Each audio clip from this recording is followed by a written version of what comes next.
दोस्तों ये जिक्र है सिसिली के एक शहर साइरोक्यूस का। एक रोज़ वहाँ के लोगों ने एक अजीबोगरीब मंजर देखा।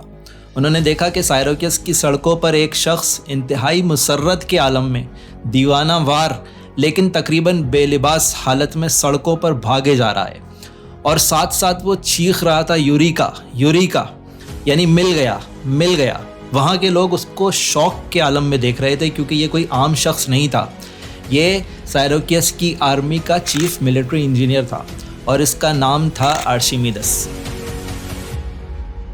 दोस्तों असल में बात यह थी कि साइरोक्यूस के बादशाह हीरो द सेकंड ने आर्शिमीदस को एक पहेली बूझने के लिए दी थी और आर्शिमीदस कई दिनों से दिन रात उस पर अपना सर खपा रहा था और फाइनली आज उसने उस पहेली को बूझ लिया था। किस्सा ये था कि साइरोक्यूस के किंग हीरो द सेकंड ने अपने लिए एक क्राउन बनवाया। वो क्राउन उसको पसंद तो बहुत आया, लेकिन उसको ये शक पड़ गया कि सोनार ने उसके साथ चीटिंग की है और इस क्राउन के अंदर उसने प्योर गोल्ड के साथ सिल्वर या कोई और चीज़ मिलावट कर दी है। इसलिए उसने आर्शिमीदस को अपने पास बुलाया और उसको टास्क दिया कि वो पता करे कि इस क्राउन में इस्तेमाल होने वाला गोल्ड प्योर है या इम्प्योर। लेकिन उसके साथ साथ एक चैलेंज भी था। वो चैलेंज ये था कि किंग ने आर्शिमीदस से कहा कि उसको ये क्राउन बहुत पसंद है, इसलिए वो उसको किसी तरह का नुकसान पहुंचाने की इजाज़त नहीं देता। वो कहता है कि बग़ैर इस क्राउन को पिघलाए हुए मुझे ये पता करके बताओ कि इसमें इस्तेमाल होने वाला गोल्ड प्योर है या इम्प्योर। और कई दिनों की सोच विचार के बाद फाइनली आज आर्शिमीदस को इसका हल मिल गया था। आर्शिमीदस कई दिनों से इसके बारे में गौर कर रहा था। एक दिन वो इसी बात पर गौर करते करते नहाने के लिए अपने वॉशरूम में दाखिल हुआ। जैसे ही उसने अपने टब में पाँव डाला तो पानी का लेवल ऊपर राइज किया और कुछ पानी टब से बाहर निकल आया। यही वो वक्त था जब आर्शिमीदस के जहन में एक बिजली सी कूदी। उसे ख्याल आया कि पानी के अंदर जितनी जगह उसके जिस्म ने घेरी उस जगह से पानी हट गया और वो पानी हट के ऊपर राइज किया और टब से बाहर गिर गया। इसका मतलब ये है कि पानी को इस्तेमाल करते हुए हम किसी भी चीज़ के बारे में ये मालूम कर सकते हैं कि उसका वॉल्यूम कितना है या वो कितनी जगह घेरती है। और इसका मतलब ये हुआ कि इस प्रिंसिपल को हम किंग के क्राउन पर भी इस्तेमाल कर सकते हैं। और इस तरह से आर्शिमीदस ये पता लगा सकता था कि किंग के क्राउन में इस्तेमाल होने वाला गोल्ड प्योर है या इम्प्योर। यही वजह थी कि आर्शिमीदस इतना ज़्यादा एक्साइटेड हुआ कि उसको ये भी होश नहीं रहा कि वो कपड़े पहना हुआ है या बेलिबास है और इसी आलम में वो मसरत के आलम में सड़कों पर भागता। उसके बाद शुरू होता है आर्शिमीदस का एक्चुअल एक्सपेरिमेंट। आर्शिमीदस ने किंग के क्राउन के वज़न के बराबर ही एक प्योर गोल्ड का बार लिया। फिर उसने एक पानी की बाल्टी मंगवाई।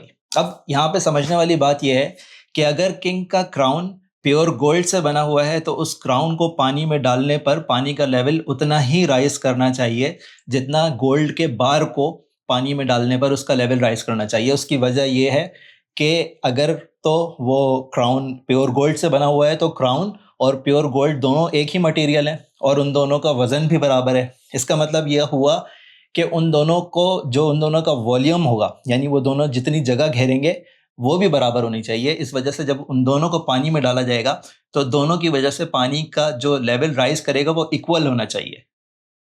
आर्शिमीदस ने अपना एक्सपेरिमेंट शुरू किया। उसने पहले क्राउन को पानी में डाला और उसकी वजह से जो पानी का लेवल राइज किया उसको नोट कर लिया। उसके बाद उसने प्योर गोल्ड के बार को पानी में डाला और उसकी वजह से राइज होने वाले लेवल को एक बार फिर नोट किया। उसने देखा कि क्राउन की वजह से पानी का जो लेवल राइज करता है वो प्योर गोल्ड से राइज होने वाले लेवल से ज़्यादा है, उससे ज़्यादा ऊपर जाता है। यहाँ से आर्शिमीदस ने पकड़ लिया कि सोनार ने किंग के साथ चीटिंग की थी और उसने गोल्ड के अंदर कोई इम्प्योर चीज़ सिल्वर असल में उसने मिलाई थी, जिसकी वजह से जो क्राउन का वॉल्यूम था वो प्योर गोल्ड के बार से ज़्यादा था, हालांकि दोनों का वेट एक ही था। इस तरह से आर्शिमीदस ने किंग के क्राउन को बगैर कोई नुकसान पहुंचाए, बगैर उसको पिघलाए, ये पता लगा लिया कि उसका क्राउन प्योर गोल्ड से बना हुआ है या इम्प्योर है। दोस्तों आर्शिमीदस का ये एक्सपेरिमेंट फिजिक्स में एक बड़ी अचीवमेंट थी क्योंकि उसने अपने इस प्रिंसिपल से, जिसको प्रिंसिपल ऑफ बोयेंसी कहते हैं, इससे उसने पता लगाया कि कोई चीज़ पानी के ऊपर फ्लोट करती है तो क्यों फ्लोट करती है और अगर वो सिंक कर जाती है तो क्यों सिंक कर जाती है। उसने बताया कि जब किसी चीज़ को पानी में डाला जाए तो पानी उसके ऊपर एक अपवर्ड फोर्स लगाता है, इसी वजह से वो चीज़ें फ्लोट करती हैं। आइजैक न्यूटन फिज़िक्स की दुनिया का पिछले 200-300 साल तारीख़ में एक बहुत बड़ा नाम है, चंद गिने चुने नामों में से एक है। एक बार उसने कहा था कि मैं जाइंट्स के कंधों पर सवार हूँ वो उस 2000 साला हेरिटेज ऑफ नॉलेज की तरफ रेफर कर रहा था जो इंसानियत ने 2-3 हज़ार साल में तैयार किया है। अगर आप आज की दुनिया को समझना चाहते हैं तो इसके लिए आपको इस पूरे सफ़र को समझना होगा। और मेरी ये video series fire to AI एक तरह से कोशिश है इसी सफ़र को समझने की। और इस पूरे इन्वेंशंस और थॉट डेवलपमेंट के प्रोसेस को मैं उस एक्चुअल स्टोरी के साथ कनेक्ट करके सुनाने की कोशिश कर रहा हूँ जिसकी वजह से ये डेवलपमेंट्स हुई। जैसा कि आज मैंने आर्शिमिदस और क्राउन की स्टोरी सुनाई ताकि ये आसानी के साथ सबको समझ में भी आए और इसमें एक तरह का इंटरेस्ट भी बना रहे, ये बिल्कुल खुश्क ना हो। मैं इसके लिए बहुत सारी किताबों का भी सहारा ले रहा हूँ जिनमें सबसे ज़्यादा जिस किताब को मैं रेफ़र करता हूँ वो ये पीटर वाटसन की हिस्ट्री ऑफ आइडियाज़ है। लेकिन मुश्किल ये है कि जब आप उर्दू ज़बान में इस किस्म की वीडियोस बनाते हैं आइडियाज़ की तो इसकी मार्केट बहुत कम है। अगर मैं म्यूज़िक से भरपूर उसने ये कह दिया और यूँ हो गया, अगर मैं इस किस्म की एड्रेनालाइन रश वाली वीडियोस बनाऊँगा तो उसकी मार्केट बहुत है। लेकिन आइडियाज़ की और इंसान की ज़हनी तरक्की की वीडियोस के सुनने वाले बहुत कम होते हैं। अगर आपको इस किस्म की वीडियोस पसंद आती हैं, आप उन लोगों में से हैं जो अपने ज़हन को तरक्की देना चाहते हैं बजाय अपने एड्रेनालाइन को मज़ीद पंप करने के, तो इस चैनल को जॉइन करें और मुझे जॉइन करें। मुझे जॉइन आप इस तरह कर सकते हैं कि आप अपने अपने कमेंट्स का ज़रूर कमेंट सेक्शन में इज़हार करें। अगर आप मुझे कोई सजेशन देना चाहते हैं तो सजेस्ट करें। अगर आप शेयर कर सकते हैं तो शेयर करें। अगर आप इस सफ़र में मुझे जॉइन करेंगे तो ही मैं इस सिलसिले को कंटिन्यू रख सकता हूँ, वरना मुझे भी उसी ट्रेंड की तरफ जाना होगा जहाँ पे सिर्फ एग्जैजरेटेड कहानियाँ हैं। मैं कोशिश कर रहा हूँ कि मैं एग्जैजरेटेड कहानियों के बजाय रिसर्च बेस्ड जो एक्चुअल नॉलेज है वो आपके सामने ला सकूँ। दोस्तों सिर्फ यही नहीं, आर्शिमिदस ने इसके अलावा लेवर्स पर काम किया, पुलिस के ऊपर काम किया। उसके अलावा जैसे मैंने पहले बताया कि वो अपनी आर्मी का चीफ मिलिट्री इंजीनियर था। उसने कैटापुल्ट्स भी बनाए। आपने फिल्मों में देखा होगा कि एक मशीन का इस्तेमाल करते हुए वो बड़े बड़े पत्थरों को किलों के ऊपर मारते हैं, उनको कैटापुल्ट कहते हैं, और वो भी आर्शिमिदस ने बनाए। मैंने ख़ास तौर पे यहाँ आर्शिमिदस की कहानी इसलिए सिलेक्ट की कि हम कह सकते हैं कि ये वो मोमेंट था जिस वक्त फ़िलासफ़ी फ़िज़िक्स में बदल गई।